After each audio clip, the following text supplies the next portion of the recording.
Now in this video I want to introduce you to a few common what are called keyboard shortcuts. There are a lot of ways to manipulate data in Excel, but there's some ways that are much faster than others. So the first one I'm going to introduce you to is the copy paste functions.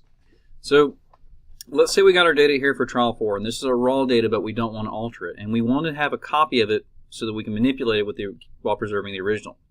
What you can do is highlight the data and hit Control-C. And when you hit Control-C, you'll notice that these highlighted areas begin to get this kind of zebra stripe that's moving around. What that's telling you is that it's made a copy of it, so it wants you to know what you've copied. And it's going to continue to do this as long as you can copy it. So let's say we want to move it over here to column I. To paste it, meaning we want to make a copy, we just hit Control-V.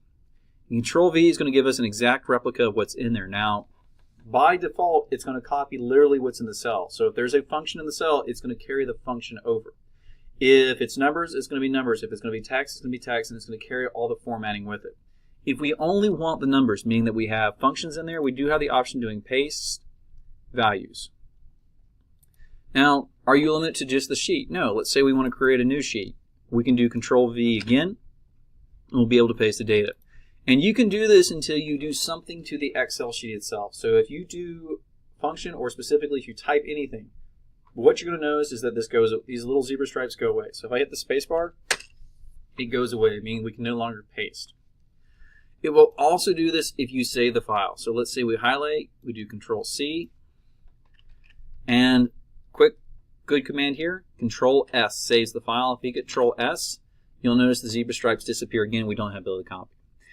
Another one you can do is Control-X. So if you highlight text and you do Control-X, what Control-X does is it deletes whatever you're copying and moves it to someplace else. So let's say we don't want in column I, we want column J. If we do Control-V again to paste, you're going to notice all the stuff in column I disappeared and it all went to column J. Now, you can only do it once. So I just hit Control-V again, nothing happened to row K. If you do Control-X, this is the cut, not the copy, the cut. Because it's cut, you only get to do it once. A few other options we have available to us. Control-D and Control-R. So let's say you want to copy everything to the right.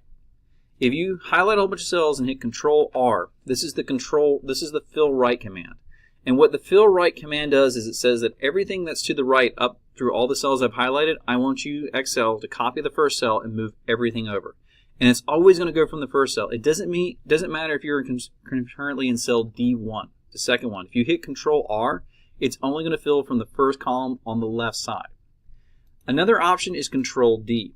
So if we highlight down, and we can highlight multiple rows, and the same thing can be true for Control-R. We can highlight multiple rows. If we hit Control-D, this is the fill down command. And what the fill down command does is it takes everything in the top column and copies it down through the whole row. Now again, it's going to copy it literally, meaning that if it's a function, it's going to copy the function. If it's a number, it's going to copy the number. If it's the text, it's going to be the text. But this is going to give us the rapid ability to go back and forth in terms of manipulating data. So if we need to move data, we've got Control, copy, and paste options. If we want to save, Control-S is really good. And if you want to fill to the right or fill down, you've got the Control-R and Control-D functions respectively.